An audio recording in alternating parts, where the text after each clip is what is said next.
here, imagine for a moment to be one of the 786,000 Americans that each year, because of kidney failure, end up tied to a machine for life.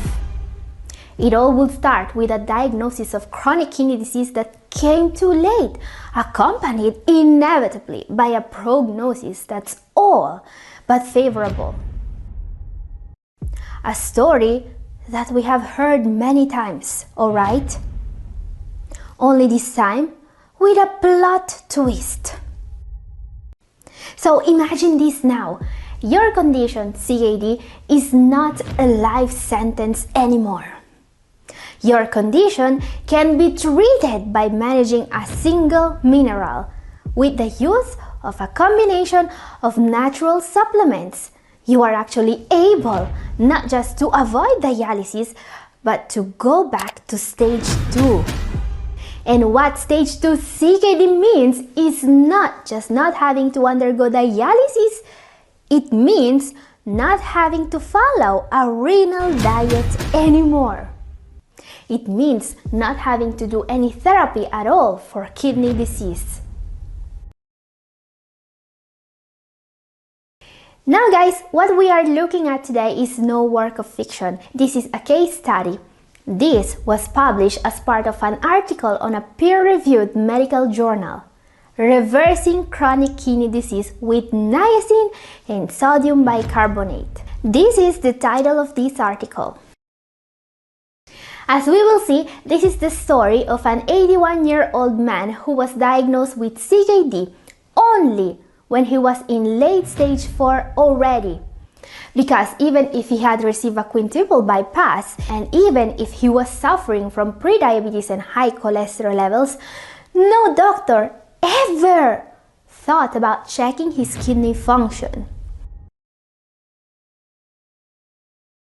Not until symptoms of kidney failure started to show up, but that's usually way too late already. Well, not in this case. Because you see, this man was able to find a therapy that worked. His secret? Taking supplements aimed at aggressively controlling his serum phosphorus levels. Okay, wait, now you may ask, is controlling serum phosphorus levels enough to reverse CKD completely? It can in certain cases, because you know, the thing about chronic kidney disease is that it's an umbrella term, alright? CKD is not a single disease. It's a group of conditions that affect the kidneys in different ways. There are many different causes for it and many possible treatments depending on the cause and the stage. Which means that every patient is different. But there is one thing that's going to be the same for every single kidney disease patient. Phosphorus.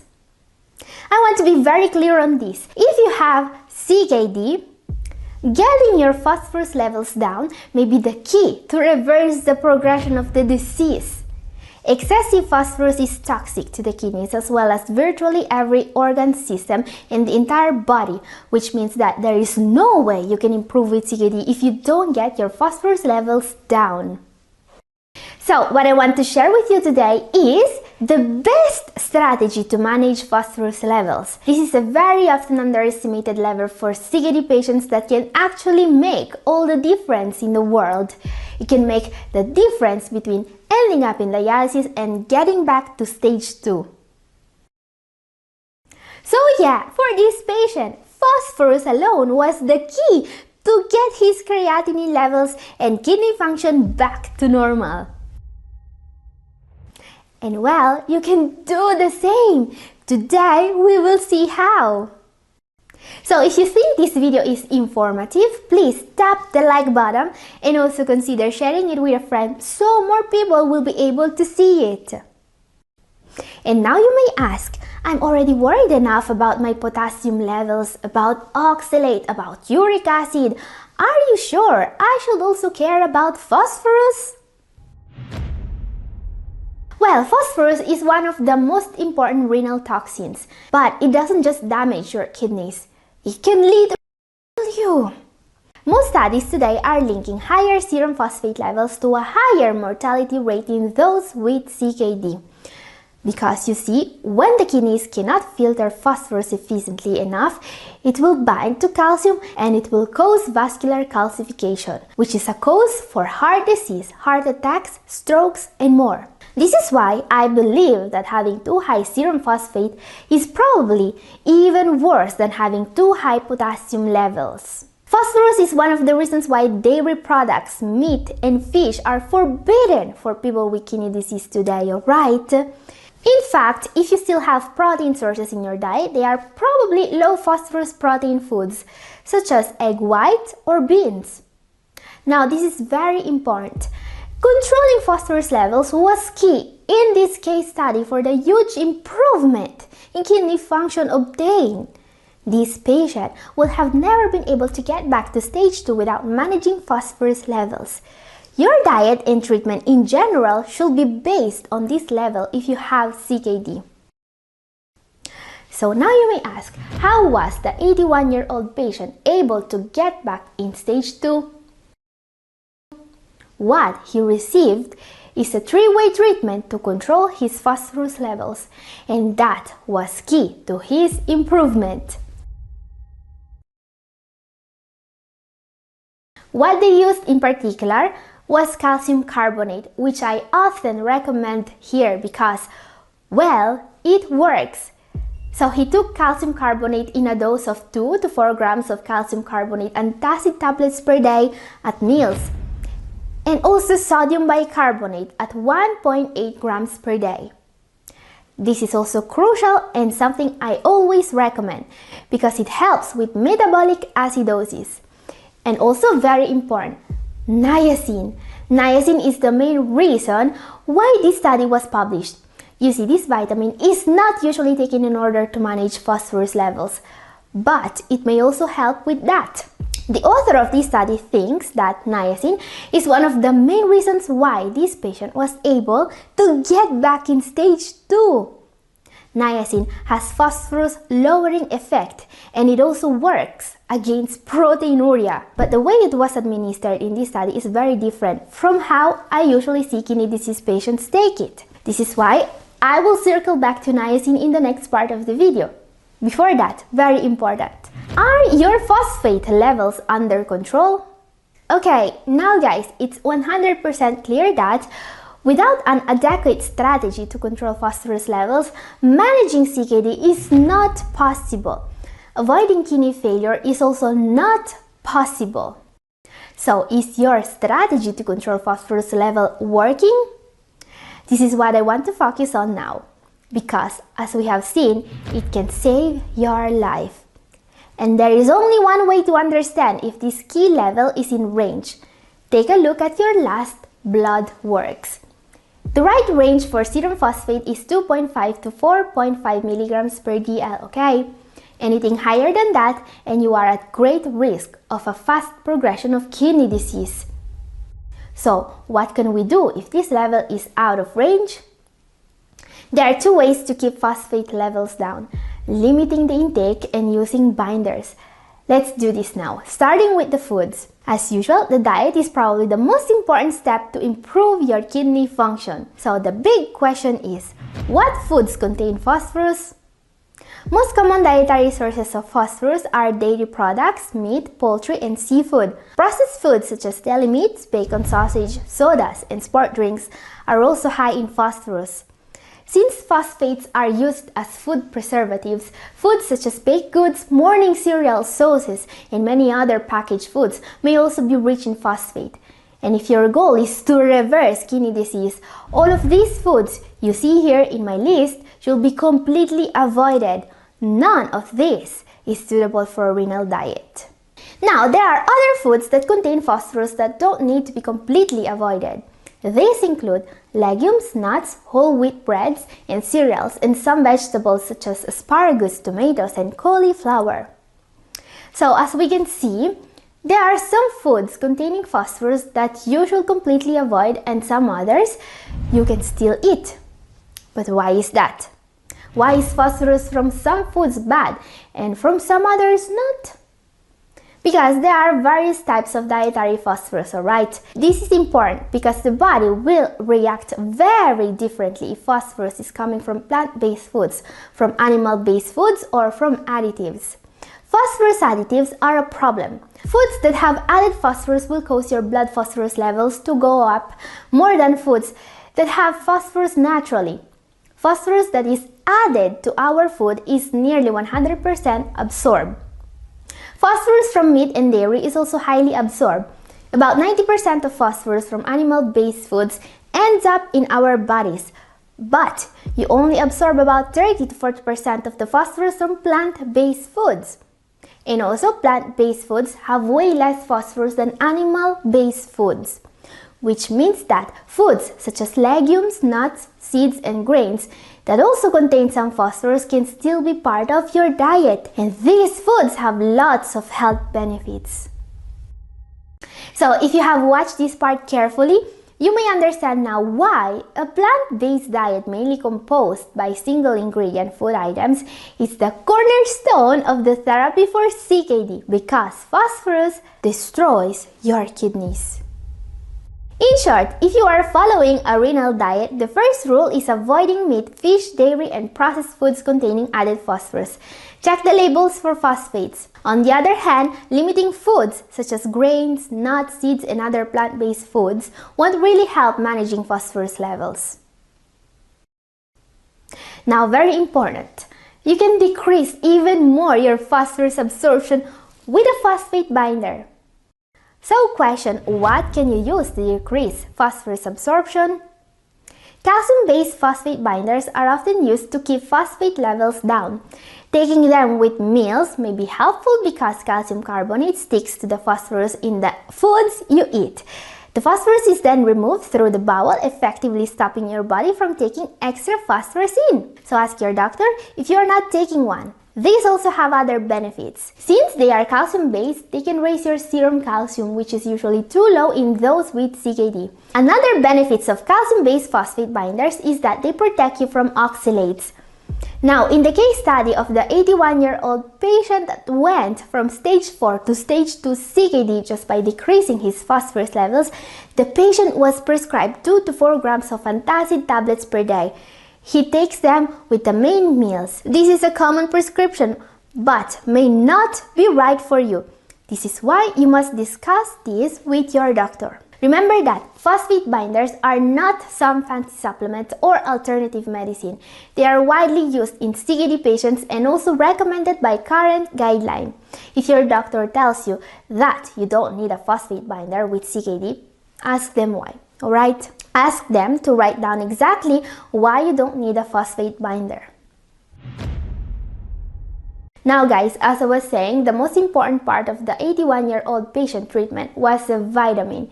Immediate release niacin, a natural form of vitamin B3. Now vitamins are not widely used to treat high phosphorus level in CKD patients today. This may change now. Let's see why. I have now personally observed more than 25 documented cases of individuals having their CKD progression not only halted but reversed with the addition of 3 to 5 cents worth of niacin per day. This is what the author of this study says about niacin and CKD. But are they right? Do you actually need to take niacin in order to reverse CKD? Well, yes, you are actually supposed to supplement niacin if you have CKD, but in low doses. You see, today, CKD patients are usually recommended to take all the vitamins of the big group. Niacin in particular can be very useful for people with high cholesterol levels because this vitamin will actually help you lower your bad cholesterol. But its main benefit is another. As the author of the study mentions, niacin can decrease phosphorus levels by binding to this mineral in the intestine. And guys, I believe that they could be right about this niacin-based treatment. I believe that in the near future, this will be a more common treatment that people with CKD will be able to benefit from. Keep in mind, however, that the dose that was taken in the study was pretty high. This vitamin in the dose the author of this paper used is something new, still relatively untested. So watch the video until the end and consult your doctor before even thinking about increasing your daily dose of vitamin B3, alright? More about the dose in a moment. Before, a very important question. How can niacin be the key to reverse stage 4 kidney disease?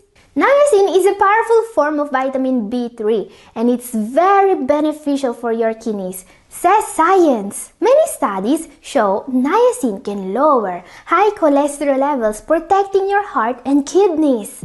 A review of studies published on the American Journal of Kidney Diseases concluded that niacin has a favorable impact on multiple risk factors affecting the rate of GFR decline, such as HDL concentration and function, triglyceride level, oxidant stress, inflammatory markers, endothelial function, and serum phosphorus levels. The author of this meta-analysis published on AJKD believed that niacin may seriously decrease all-cause mortality in people with kidney disease. Now, phosphorus control is one of the main reasons why niacin is so helpful for CKD patients. As we have seen, controlling phosphorus is key to protect the kidneys. In short, everyone with CKD may benefit from supplementing low-dose niacin. Taking it in bigger doses may have side effects, but it may also be a way to stop or even reverse kidney disease progression. So question, what dose niacin was used here? 100 to 500 milligrams of immediate release niacin 1 to 3 times a day is what is recommended in this study. But keep in mind that doctors recommend periodic liver function tests when taking 100 milligrams per day of niacin or more. In fact, if you are taking a renal multivitamin, you are probably receiving just around 20 milligrams a day of niacin. So, as I was saying, consult your doctor if you think a higher dose could benefit you.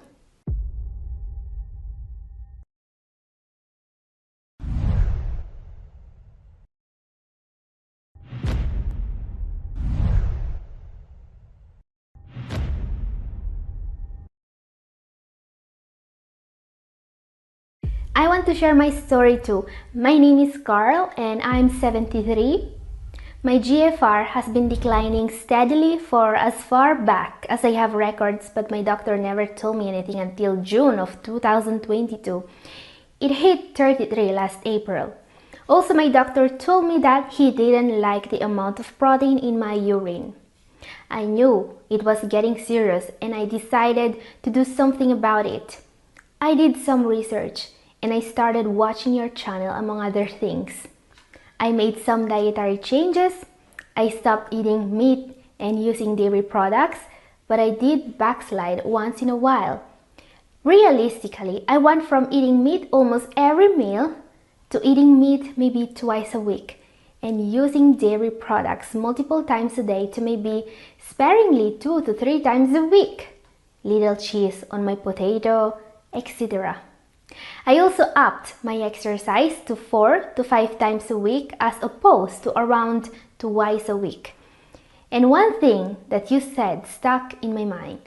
Almost all kidney disease patients have a vitamin deficiency and that causes protein in the urine. So I decided to test for vitamin deficiencies and they found out that I was too low on 3 different things. So my doctor gave me hydroferrol 0.266 milligrams and vitamin B12. I went to my kidney doctor yesterday and my GFR had increased to 55 and my proteinuria is back to normal. According to the eGFR mortality tables, I've increased my life expectancy by a decade at least. So I want to thank you because my doctor would have never tested for vitamin deficiencies without me asking for that. And he says that it could have made a difference. Thank you, Carl, for sharing your story. And well, going from a GFR of 33 to 55 is amazing. That's something you should be very proud of because you are taking control of your health.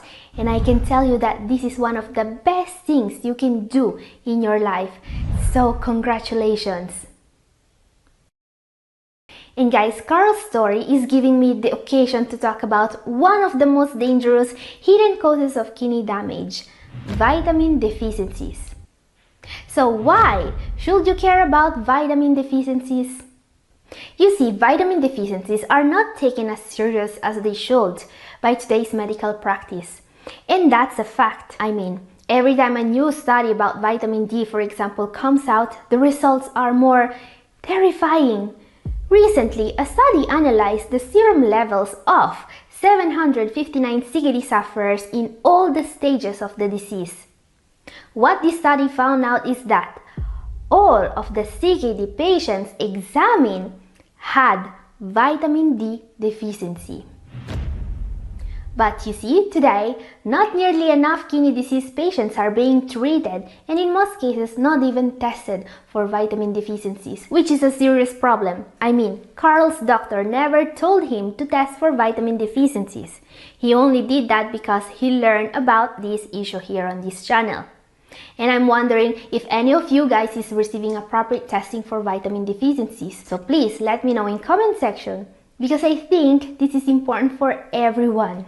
Has your doctor ever prescribed you a test for vitamin levels? Let's talk about it in comment section. Let's share our experiences. This is a very important issue because it is a well-known fact that certain vitamin deficiencies can lead to a faster decline in kidney function, to proteinuria, to kidney damage. But you know, having any vitamin deficiency at all is very serious. Heart problems, bone problems, nerve damage, anemia, impaired immunity, and more can all be caused by some of the most vitamin deficiencies in people with CKD. And in order to avoid these problems and to have a chance of improving kidney function, we need to know more about these dangerous deficiencies. So question, what are the most common vitamin deficiencies in people with CKD? Well, let's start with the deficiencies that affected Carl. Very first thing I want to talk about is vitamin B12. And I'm glad Carl was able to take care of this deficiency because it can cause serious issues. Having too low vitamin B12 levels can significantly increase the risk of developing anemia, a condition that can cause severe damage to your kidneys. Anemia reduces oxygen delivery to the kidneys, impairing their functions and triggering a vicious circle of kidney damage and anemia. Vitamin B12, also known as cobalamin, is a water-soluble vitamin. This vitamin deficiency is very common. According to statistics, up to 1 in 3 people with kidney disease has this deficiency, and this is very concerning. This vitamin is essential for blood formation as well as brain and nerve function. Question: who should be testing for this deficiency? Anyone following a plant-based diet and not taking B12 supplements should be testing for this deficiency. This is because no plant-based food contains B12, which means you are going to need to supplement it. Additionally, people with gastrointestinal issues may be at risk for malabsorption, meaning that a regular multivitamin won't be enough.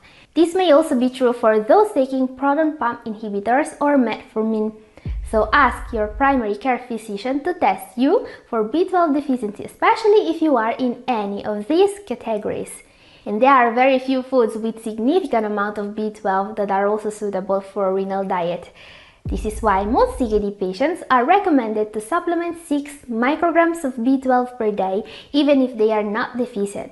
A deficient is usually treated with higher doses, but that's something a doctor must prescribe. Now, from Carl Pause, the other thing he was prescribed is hydroferrol, and I believe it really helped him.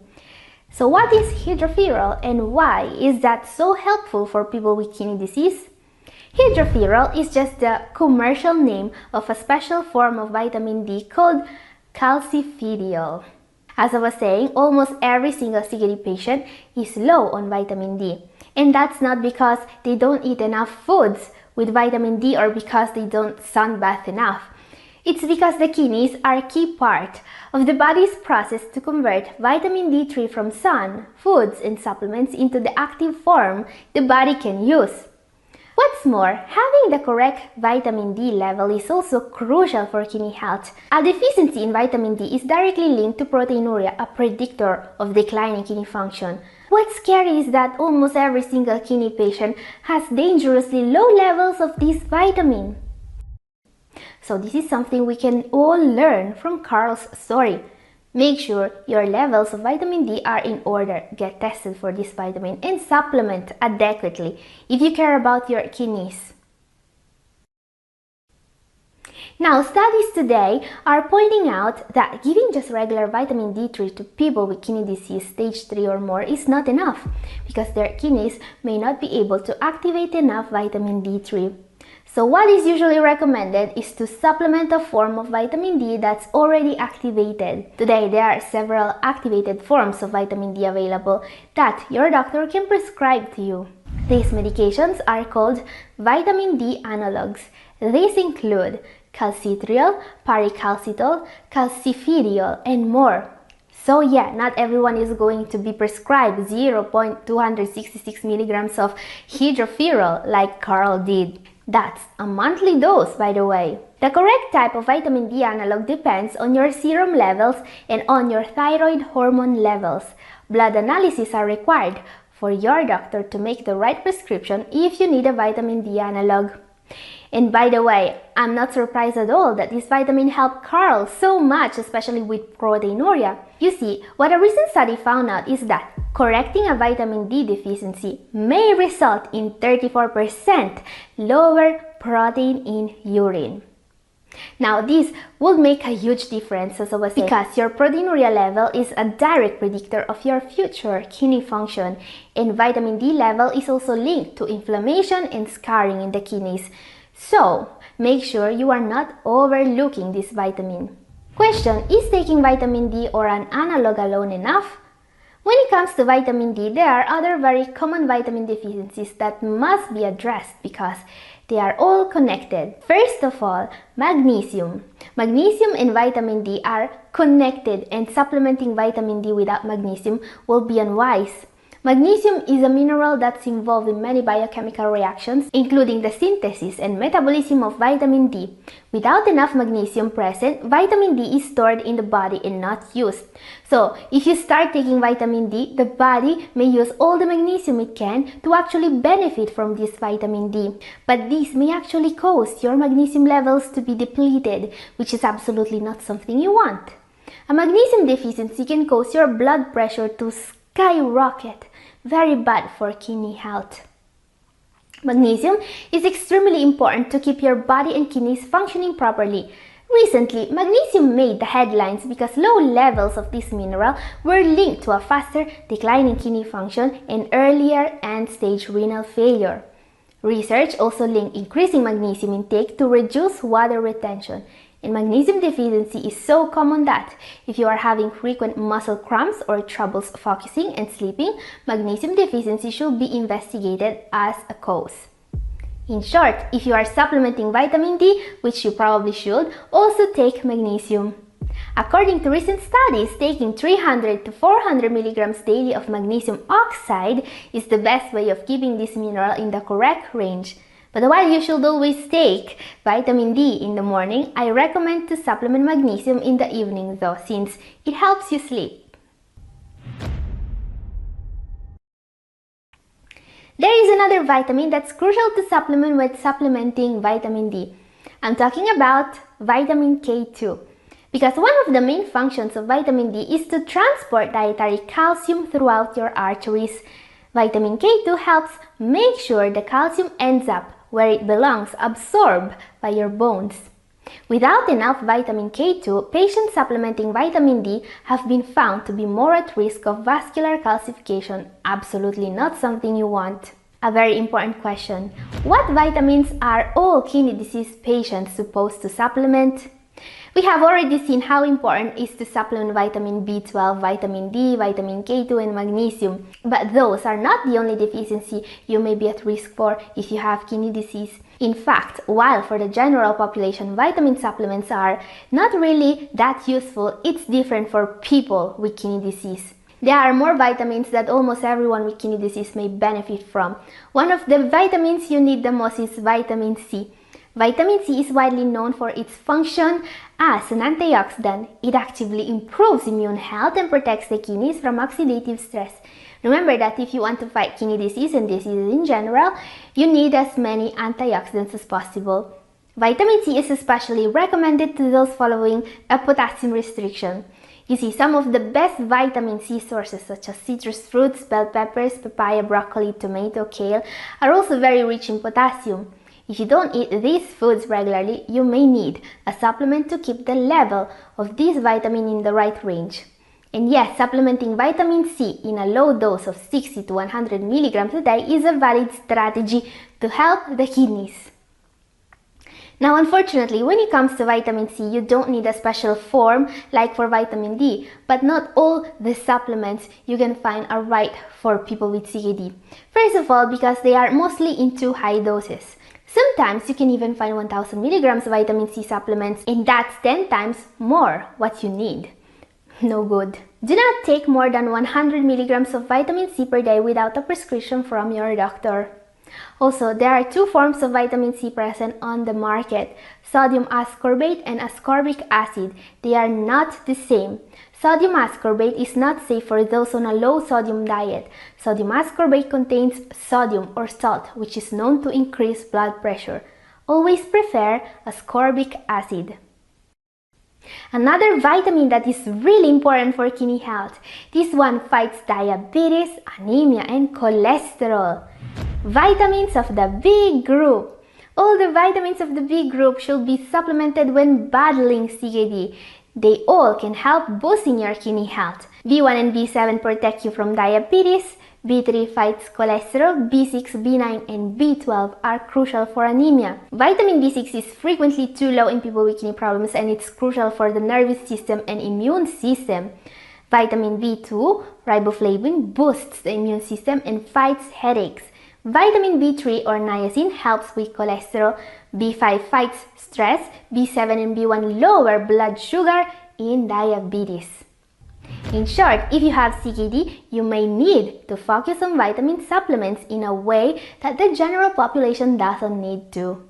There are many vitamins you actually need to protect your kidneys, but unfortunately, while the general population can, just take a Centrum or a random multivitamin from the supermarket shelves, people with CKD should avoid anything containing vitamin A or vitamin E.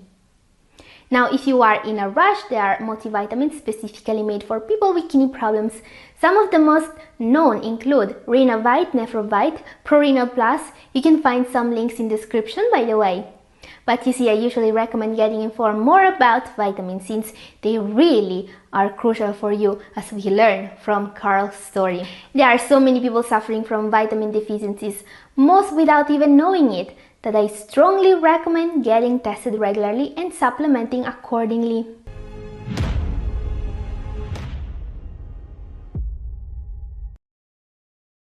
My doc told me I had stage 3B kidney disease and that this is not curable. I will end up on dialysis and need a kidney transplant. Everything changed when I started to follow your advice. But I had to do a leap of faith because most of the foods you said to eat were off limits for me. I've lost 30 pounds. I'm in remission and I don't need to see my doctor anymore.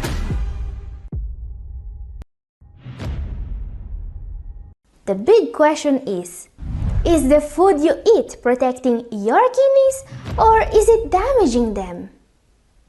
For some people, the correct answer to this question can make all the difference between ending up in dialysis and total remission from kidney disease. Guys, I really can't understand why so many kidney disease patients are still being told today to eat a great number of very unhealthy foods. Yes, sometimes the right foods are not what you think. Sometimes the right foods are exactly those foods you were told to avoid. This is what we are going to learn today from this amazing success story. Lisa, that shared with us her incredible success story, is living proof that this is possible. She is proof that you can reverse kidney disease as long as you know what to eat and what to avoid. Lisa, who shared her story with us, is a 46-year-old bookstore owner, and she was diagnosed with type 2 diabetes 20 years ago. In 2022, she was also diagnosed with kidney disease. Her kidneys were starting to deteriorate, and her doctor told her to prepare for dialysis. However, today, Lisa is in remission from kidney disease, and she is not going to see her nephrologist anymore. And all that happened in just 6 months. She shared more details with me via email. She also shared her before and after weight loss pictures. She lost 30 pounds. Lisa is not a kidney disease patient anymore.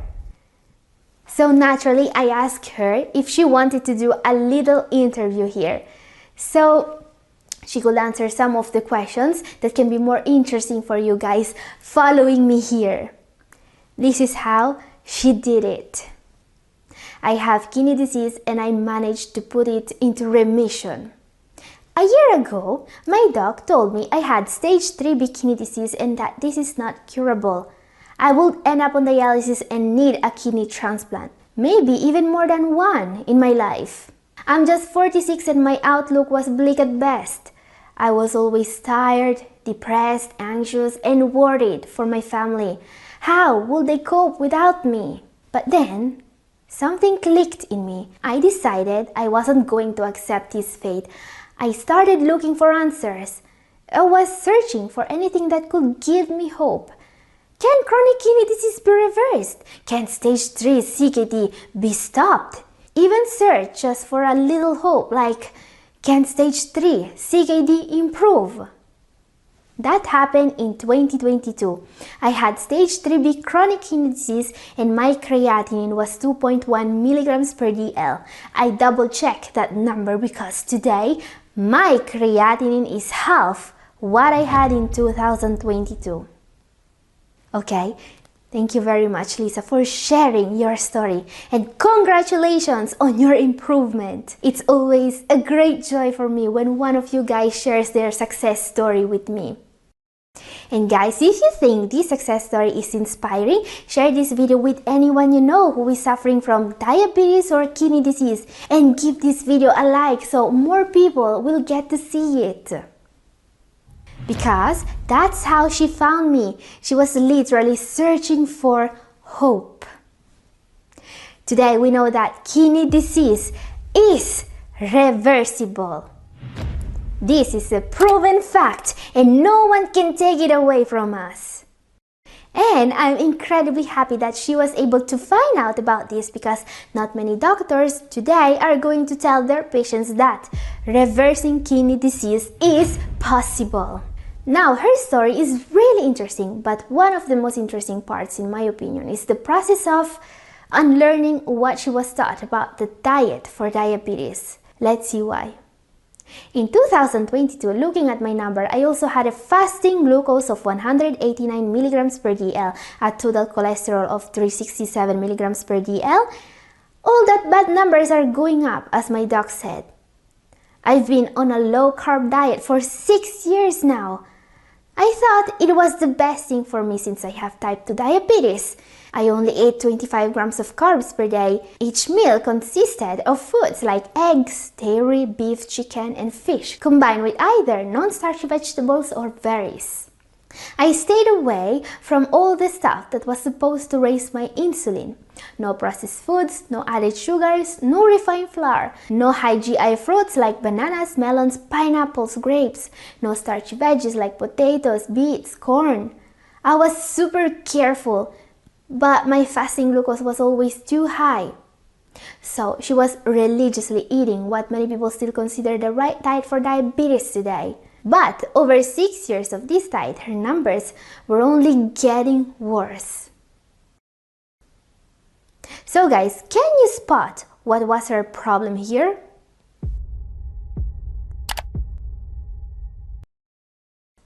So, if you said that avoiding carbs was her main problem here, you are right, and not just because all the protein she was eating damaged her kidneys, also because 25 grams of carbs is what you are supposed to eat in a meal, maybe a snack. And yet, she was getting just 25 grams of carbs in the whole day. Each of her meals consisted of eggs, dairy, beef, chicken, and fish. And as she found out, that was not just very, very bad for her kidneys. That diet was also making her gain weight. Improving her fasting sugar levels was impossible. So, the big question is, why is it a bad idea to avoid carbs with diabetes? And I know that despite what current research about diabetes says, some people still don't believe me when I say that they must eat fruit with diabetes. So instead of answering this question with words, I will answer with pictures. Here's why you should never replace fruit with meat, egg, dairy. This is what 200 calories of cheddar cheese look like, okay? That's a small portion of cheese, just 51 grams, and it makes me hungry just to look at it. I know that if I eat that small piece of cheese, I'm going to want some more. Also because, and many people don't know this, but cheese releases casomorphins, a substance very chemically similar to certain narcotics. Eating cheese results in a little hit of dopamine in your brain that makes you feel good. And you always want more cheese when you eat a small piece of cheese. And she was eating this regularly. This, on the other hand, is what 200 grams of sweet, delicious honeydew melon looks like. And when I look at this portion of melon, what I think is, I'm not going to be able to eat anything else if I eat all that melon. I'm probably not even going to be able to finish that plate of melon. I mean, you will need to eat more than 500 grams or 19 oz of honeydew melon to get 200 calories. And keep in mind that restricting calories is the only thing in the world that can make you lose weight, alright? And that excess body weight is the only thing that prevents people with diabetes to go into remission. And yet, only one of these foods is forbidden for most people with diabetes. So I believe that now you can understand why, while she was avoiding melon religiously, she was completely unable to lose weight and to improve her numbers. So, in short, these are the same calories, but 200 calories from one of these foods will make you completely full, while the other will just make you eat more. So, why would anyone tell people with diabetes to avoid fruit? Why would someone tell diabetes patients to avoid this and to eat this if they wanted us to be healthy? And, well, maybe don't eat 500 grams of melon in a meal if you have diabetes. But what happens when you eat a moderate amount of it every day? This is what happened when Lisa started to avoid cheese and to eat melon instead. What happened to Lisa when she started to get in form? Everything changed when I started to follow your advice and the advice of some of the most recent publications about kidney disease. But I had to do a leap of faith because most of the foods you said to eat were off limits for me. But I was amazed at how fast my energy went up after I stopped following the old rules about eating with diabetes. I went from being a couch potato to having trouble sitting still. I couldn't believe how quickly I lost weight and my cholesterol fell over 100 points by day 17. Over the past 3 months, I've lost 30 pounds, lowered my cholesterol to 281 without statins, and raised my GFR to more than 60. I always did some exercise, but now I do it more often, and I love my morning walk before work. I'm full of energy, and as a bonus, my depression and anxiety are gone. My doctor was blown away by these numbers. She said, I'm in remission, and I don't need to see her anymore except for diabetes checkups twice a year. So Lisa decided to eat a low-protein, plant-based diet to reverse stage 3 kidney disease. After only 6 months of diligently following this lifestyle, her kidney function improved so much that her nephrologist told her to not come back. And it's not just that, she also lost a lot of weight and her cholesterol dropped. Her blood sugar levels are much better now. So I had a little interview with Lisa via email, and what I asked her was, what foods that were previously forbidden are you eating now? This is what she told me. So I changed my diet like you said in your videos. I didn't know this, but the foods they told me to eat for my diabetes, like eggs, dairy, meat and fish, are all high in protein. True. Always avoid those foods. And I started to eat more fruits and veggies, even the ones I was told to stay away from. I always have a big serving of fruit and a big serving of veggies with each meal. Okay, this is also something I always recommend. My advice here is, especially if you need to lose weight, start the meal with fruit and veggies. As we have seen, fruit and veggies will make you feel full, so you will eat less. Now, this doesn't apply obviously to patients that need to keep their weight. Alright, if you are in stage 4, for example, and you struggle with eating enough, start a meal with those foods that are more calorically dense, like those containing fats such as oil, nuts, seeds, and high carb foods such as bread, pasta, and so on. So here's what Lisa eats in particular. I eat potatoes every day. I also love honeydew melons because they are available in winter too. So these two foods that were banned for her were eventually a huge help in losing weight and reversing kidney disease. Honeydew melons are amazing. They are not just very rich in vitamins and nutrients while being low in calories. They are also rich in fiber, great to slow down sugar absorption and to help with gut health. And while they are relatively high on the GI scale, they won't really raise your blood sugar levels too much. You see, these melons are mostly water with enough fiber to dilute the carbs per serving, and there are very few carbs in them, which means that you won't have a blood sugar spike unless you really eat a lot of melon. Potatoes are also great. They are way healthier than people realize. Potatoes, especially red potatoes, are a great source of resistant starch. This starch is not broken down and fully absorbed by the body.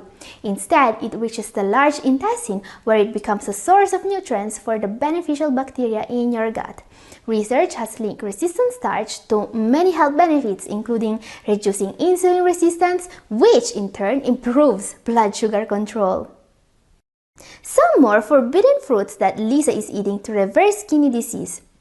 I also love eating grapes now so much that I freeze them so I can eat them all year long. I love to eat mangoes. They were all forbidden. These are all foods that I was supposed to avoid when I couldn't lose weight. For 6 years I avoided these foods, just to get worse. Then I started to eat melon and potatoes and I lost 30 pounds in 6 months. Okay, so she is really in love now with all those sweet fruits that she was told to avoid. Also because they are super healthy. Great for you, Lisa, and thank you again for sharing your story. Now, I know that some of you guys are going to tell me, one single person is not enough to convince me. I still want proof that melons won't give me problems with my diabetes. Where is the proof? Okay, so one person is not enough to change your mind about fruits. Alright then, what about 500,000 people? So, this is a study conducted on 500,000 people, alright? It lasted 7 years and it was published on one of the most reputable health journals, the PLOS Medicine, with the goal of answering just one question. Is fruit good or bad for people with diabetes?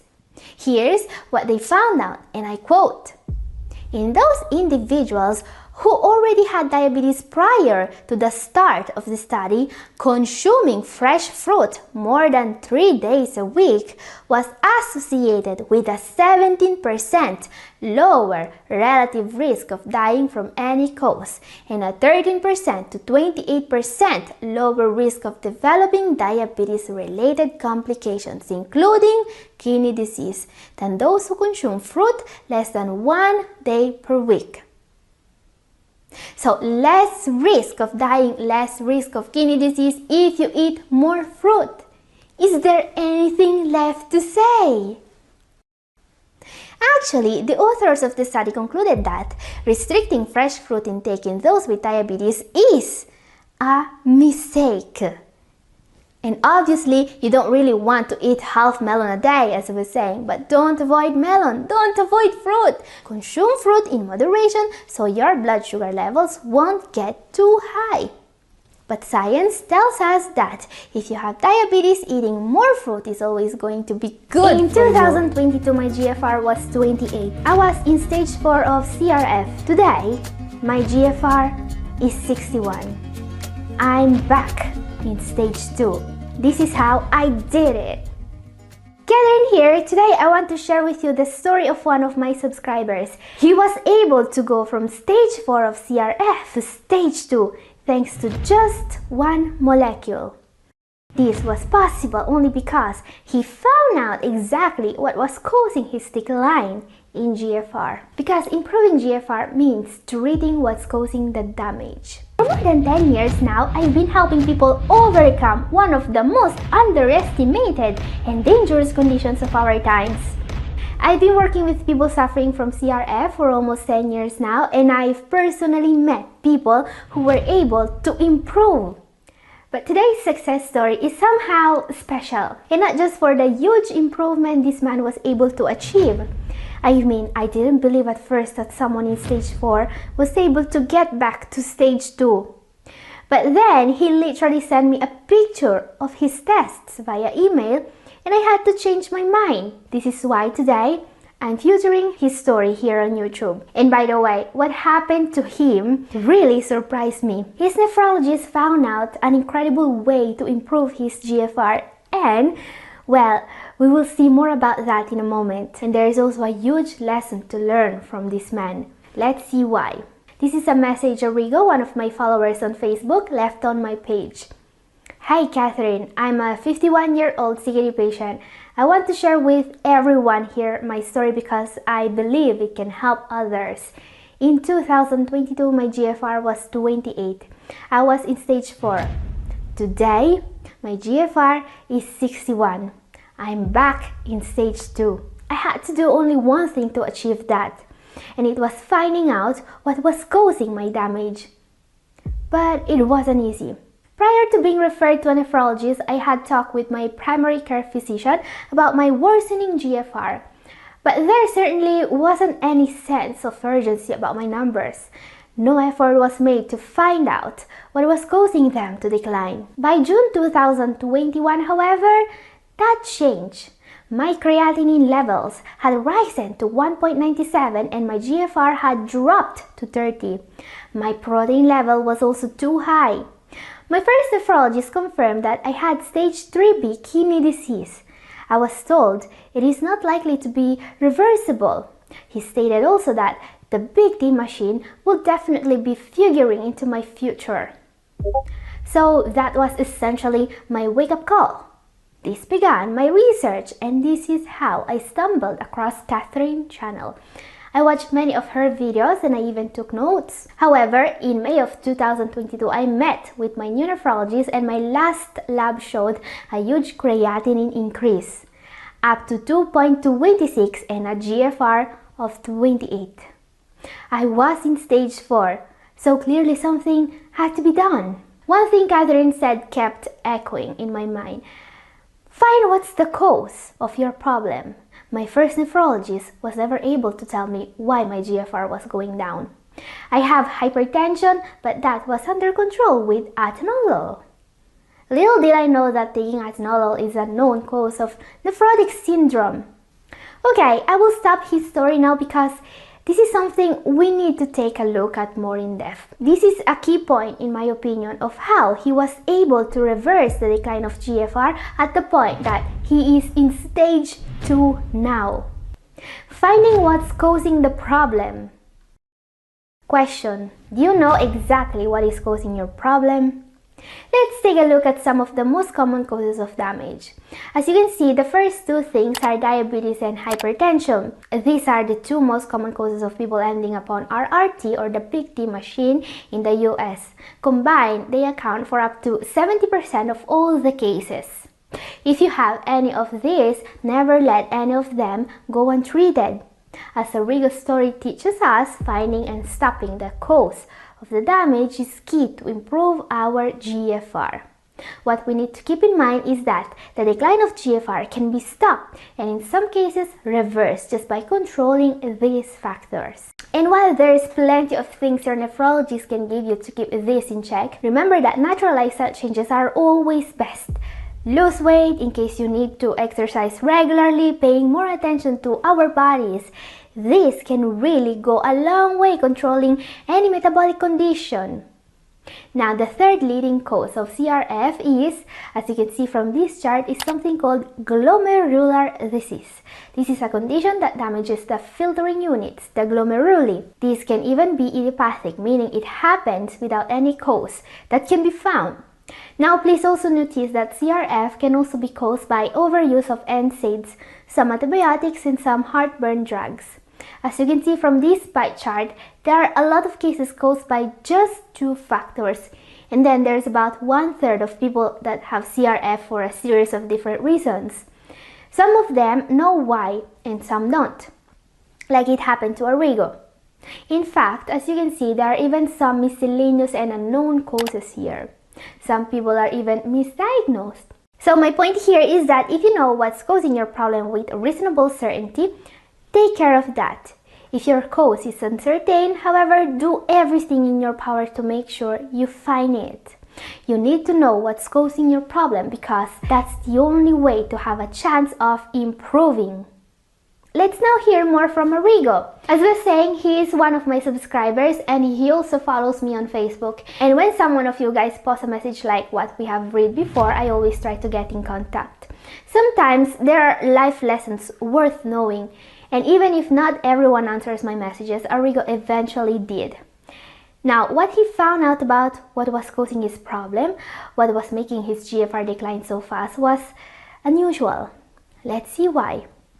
Finding out that the cause of my problem, nephrotic syndrome, was reversible changed everything for me. I had to know more. I started booking appointments with my nephrologist and doing all the tests that he could think of. This took 3 months, but eventually, and this may sound incredible, he told me that some of the medicines I was taking could have been the problem. Clearly, something had to be done. From that moment, it was a roller coaster of emotions for me and for my family. I met with my nephrologist and I simply told him that I decided to stop taking the atenolol for my hypertension and Lipitor for my cholesterol, since he said that those two were causing my problem. I also kept watching videos on this issue and found out that someone with high protein in urine is supposed to eat in a certain way. In that short period of time, I also decided that I needed to largely eliminate animal protein from my diet since I had high protein in my test. So after just 70 days of not eating animal protein and not taking atenolol and Lipitor, my lab test showed that my creatinine levels had dropped to 1.75 and my GFR rose to 39. My nephrologist said that a 27% improvement in my GFR in those 70 days is something truly remarkable for an irreversible condition. He told me that I should maintain a total daily targeted goal of 56 to 62 grams of total protein each day. But he also insisted that I start taking atenolol and Lipitor again because my cholesterol and my pressure were not good. He said that my heart was in danger, but he told me that he also wanted to try one more thing. Okay, thank you very much, Arrigo. But now I have to stop him because there's really a lot to unpack here. First of all, congratulations on your improvement. Now, I don't recommend anyone stopping taking anything without the explicit consent of your primary care physician. Don't do that. By the way, Arrigo also told me that he is taking both atenolol and Lipitor again now, and that his GFR is still improving. Actually, he says that it is much higher now. We will see what his nephrologist found out that made that possible. Before that, Arrigo mentioned that he is now following what I refer to as a plant-based way of eating to reduce his protein intake. Question: is avoiding animal-based protein really going to help? It didn't really surprise me to know how much a way of eating low in protein helped Arrigo. There is a ton of studies in literature supporting the reduction of protein intake as a way to slow down the progression of CRF. And I've personally talked to many people who were able to achieve just that. In one of my last videos, I've shared with you the success story of another subscriber named Chris. He went from stage 4 to stage 3. He was able, thanks to some improvements in the way he eats, to get his GFR back to 43 from 25. Catherine, thank you very much for all you do to help people with kidney disease. I've seen that you tell people to share their stories here. So here's mine. I went from a GFR of 25 to a GFR of 43. In a more recent video, I've talked about another one of my subscribers. His name is John. He is 76-year-old and he has been dealing with diabetes and CRF for 27 years. In his life, he achieved something really remarkable. He was able to remain in stage 3 with a completely stable GFR for 27 years. All thanks to a LPD, a low protein eating plan that his nephrologist set up for him 27 years ago. Now, by showing you these success stories, I don't want you to think that what these people achieved was easy. Following a diet to manage a condition as serious as CRF is not easy, especially when T2D is also involved. But I also think that this way of eating is a must for someone who wants to lower their creatinine levels. Now, if you want to know more about how to set up a low protein way of eating, my video up here is for you. Now, time to see the most incredible part of Arrigo's story. Eventually, my nephrologist told me that he believed he knew why atenolol and Lipitor were giving me trouble.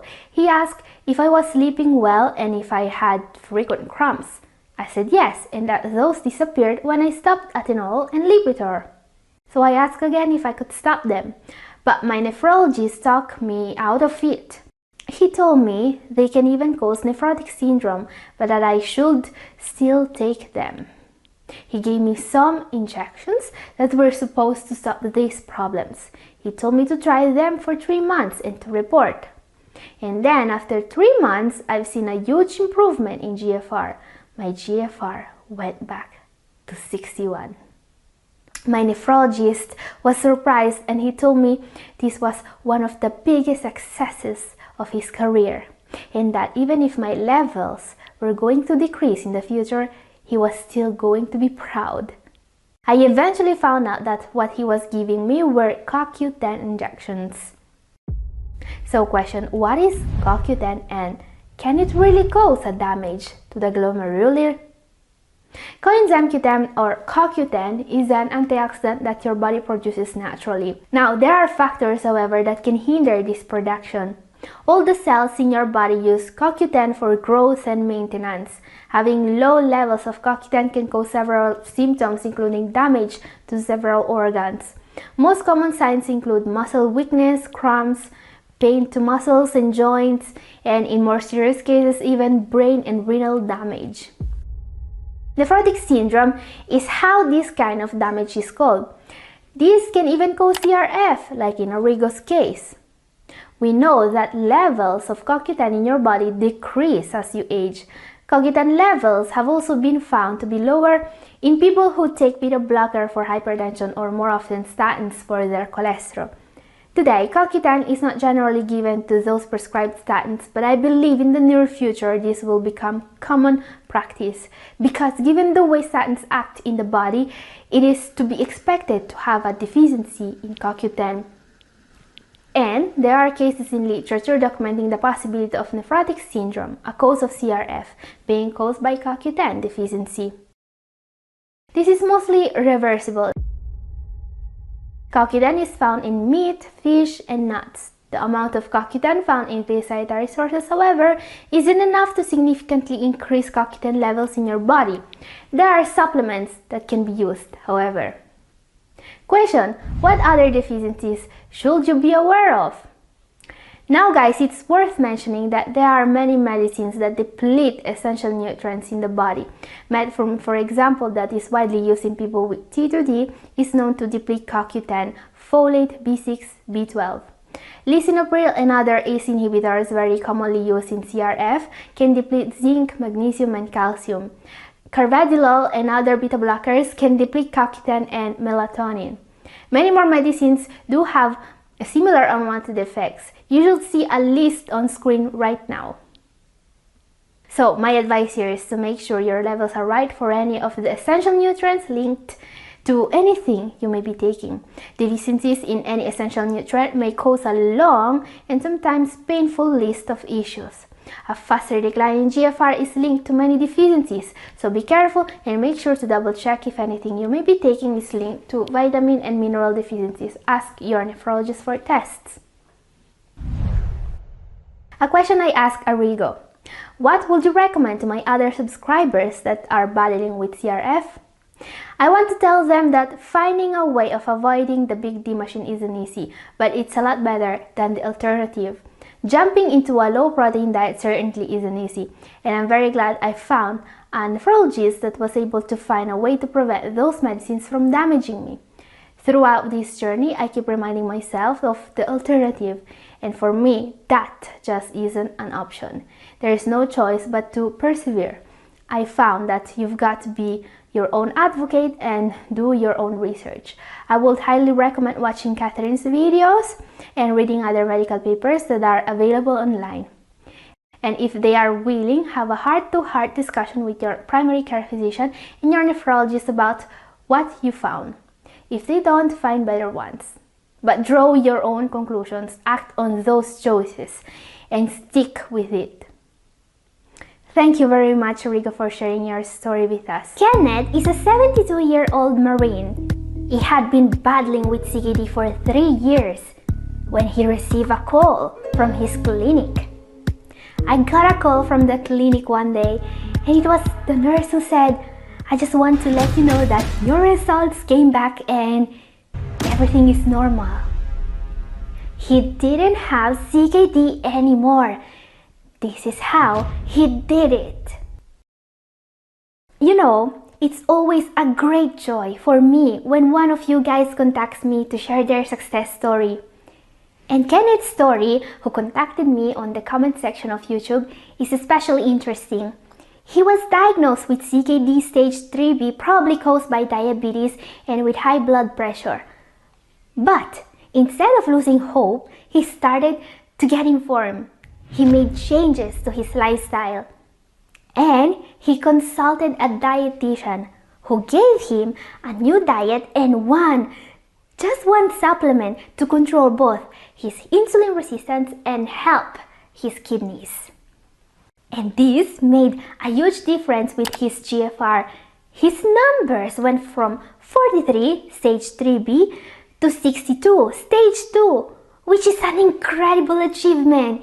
He has a GFR of 62 now, which will be great for someone his age, even for someone without any previous history of diabetes or CKD. But Kenneth had been battling with CKD for 3 years. We'll learn more about him and his journey today. And if you think this is interesting, consider giving this video a like. Let's start now. Kenneth, can you tell us a little bit about your story? How did you find out you had kidney disease? Well, now, about 3 years ago, I got myself a surprise that I never saw coming. Found out I had CKD. I went in for a routine checkup and had some lab work done, and my doctor, a military physician, called me when the results of the lab came back. Now, in my experience, a call from the doc is never to invite you to a picnic. And he told me, "Well, Kenneth, I don't know if you knew this, but you have stage 3B kidney disease." Hearing that hit me like a ton of bricks. It sounded awful, but It was unbelievable because I didn't have any symptoms that I was aware of, and I always had my diabetes under control. Yes, that sounds really scary. Thank you for sharing with us. But you are better now, so tell us what you did to improve. I bet my public really wants to know. Well, first, I asked the military physician. I asked him, straight up, what can we do about this mess? And he says to me, Kenneth, there ain't a whole lot we can do, but we can do some things to sort of slow it down, and one of the things that we can do is giving you something for your pressure.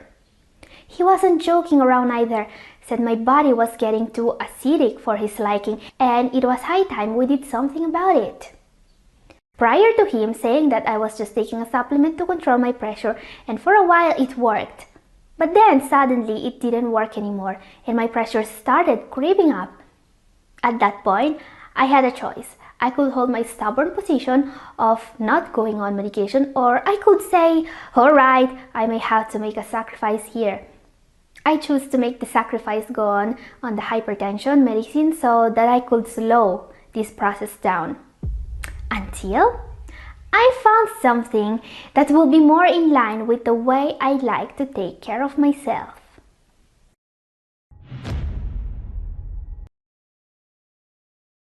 And you found a more natural way eventually. Yes, I did. I left this office that day and I thought there is something out there that will help me. I started searching on the internet, and that's how I found your YouTube channel, by the way. That's how I found out more about kidney disease, and I've understood that it's something that is treatable. I've understood that it's something that can be reversed. I got very excited about it. So, is this how you found out about the supplement that helped you? Well, no. Actually, following your advice, I ended up scheduling an appointment with a renal dietitian in my area, and he gave me my new diet. He told me to take the magnesium citrate for my diabetes. Okay, this is, well, surprising, but I'm glad you followed my advice and you were able to find the help you needed. And you think that made the difference? Yes, I think so. I kept taking the same medications I was taking 3 years ago. They didn't help until I found something more effective. And how did you find out that your new diet and supplementation was working? I got a call from the folks over at the military doc's place. Always a moment to hold your breath getting that call, because that's how they pass along the test results. You don't have to go into the clinic to get the results unless, of course, there's a problem. But so I got a call from the clinic one day, and it was the nurse who said, I just want to let you know that your results came back and everything is normal. She didn't actually go into what the specific test results were, so I asked her, what about my GFR? She says, oh, that's 62. I said, oh, good. What about my creatinine? That's 1.05. I hung up that phone and let me tell you, I couldn't help but let out a big ol' yes! Okay, this is amazing. Huge congratulations on your achievement. Can you tell us more about what changes you made in your diet and lifestyle? Yes, he gave me a diet to manage my diabetes. He said it was high time I gave my food habits a good hard look. So I started swapping things out, began eating more fresh greens and natural stuff. He strongly suggested cutting out the meat and protein, anything loaded with sodium or sugar, and on top of that, he wanted me to drink more water. I won't lie, it was a bit of a challenge to get started. But then, as I followed through, I started losing some pounds and my GFR numbers began to look better.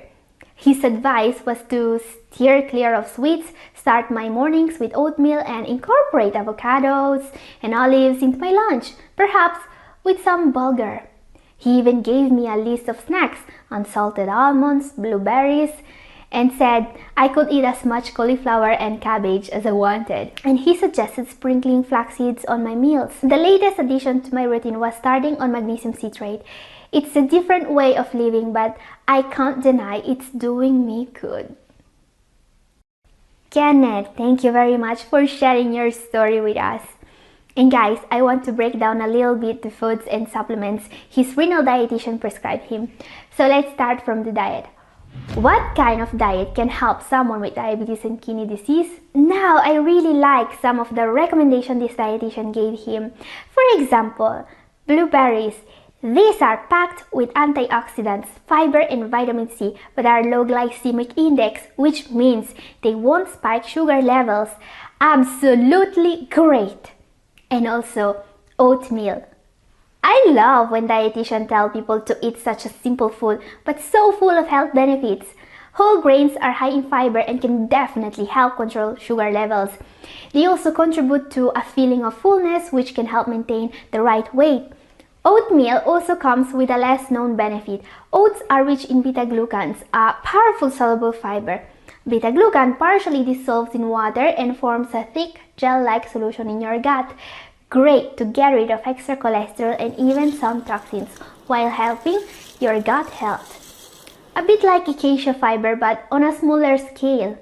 However, oats may even help reduce sugar levels and they are a great breakfast.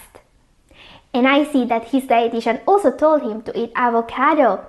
I know that this may be still controversial for some, but today we know very well that if your potassium levels are not too high already, eating bananas, avocados, and potatoes will not make a difference about that. And eating avocado also comes with several health benefits. Avocados are rich in vitamin C, E, K, and B6, as well as riboflavin, niacin, folate, pantothenic acid, and magnesium. They truly are nutrition powerhouses. Avocados are also so rich in antioxidant and anti-inflammatory compounds, they can protect from oxidative damage, which is associated with the progression of diseases. Avocados are also very rich in a special type of fat known as medium-chain triglycerides or MCTs. And MCTs are so healthy for the kidneys, especially in case of diabetes, that you can also get them in oil form to supplement your diet. Studies say they may improve insulin resistance and help overweight people lose weight. Now, before adding avocados to your diet, make sure they are safe for you. And I've talked more in depth about who can have more potassium and who should be careful in my video up here and also down in the description. Another high-fat food that Kenneth mentioned are olives. Maybe not the easiest to find fresh, but if you can find them, olives are amazing. Just like olive oil, they have been shown to really help with insulin sensitivity. They have a substance called oleuropein, which can help control your blood sugar levels after meals, especially if you have diabetes or insulin resistance. Yes, olives are great, just like olive oil, but with way less calories. Not to mention their incredible anti-inflammatory effect. Amazing! Now his doctor even recommended flax seeds. I love these small seeds. They actually come with an incredible benefit. Flax seeds are incredibly anti-inflammatory, and this property can really help. Eating flaxseed regularly protects the kidneys, especially in those with inflammatory kidney disease. There are studies showing that flaxseed can improve GFR in this case, thanks to its impressive anti-inflammatory properties. And guys, I bet adding these foods can be beneficial for anyone, but please consult your nephrologist or your dietitian before making any change to your diet. However, this is not all. Kenneth also mentioned one supplement that, according to his dietitian, has made a huge difference. This is a special type of magnesium that some nephrologists are starting to recommend, which is called magnesium citrate. Question: what's so special about magnesium citrate? Magnesium citrate supplementation could potentially have significant benefits for those with kidney issues for 3 reasons. First of all, there is vascular calcification, a common complication of CKD. This is linked to magnesium deficiency, and anything that can help it is great. Keep in mind that having low magnesium can cause a cascade of problems, including a possible worsening in phosphorus levels and even in parathyroid hormone levels. Second, taking magnesium may be very useful for insulin resistance. Studies are linking magnesium deficiency, again very common especially in people with diabetes, to insulin resistance. It has also been observed that correcting magnesium levels improve insulin sensitivity and metabolic control in people with diabetes. And it's not all. Magnesium citrate helps with metabolic acidosis, and that could be a huge help for people with kidney problems. Why is metabolic acidosis so important? Metabolic acidosis is a complication of kidney disease, especially common in those with diabetes, that's also known to make kidney disease progress faster. Managing body acidity, a job the kidneys are tasked to do, is a central point in managing kidney disease. The plant-based diet works also because it's way less acid-forming than a regular Western diet. But for many patients, the diet isn't enough. Their body are still too acidic and they are usually given sodium bicarbonate. Now, magnesium citrate may be also considered for the purpose of controlling metabolic acidosis. So, we could consider it a sodium-free alternative to sodium bicarbonate. So, in my opinion, this dietitian discovered that they could have solved two problems with only one supplement: magnesium deficiency and metabolic acidosis, which could be amazing because, as we have seen, correcting these two issues can make a huge difference. Now guys, I also want to let you know that while magnesium citrate seems to have really helped Kenneth, it's not a magic pill. And while magnesium is usually safe, I would recommend to work with your nephrologist and have a red cell magnesium test to see what your magnesium levels are. As long as you don't have issues with magnesium levels, you shouldn't have problems with supplementing it. Okay guys, if you want to know more about how to manage diabetes, this video up here is for you. And this is all for today. Thank you for watching. God bless you all.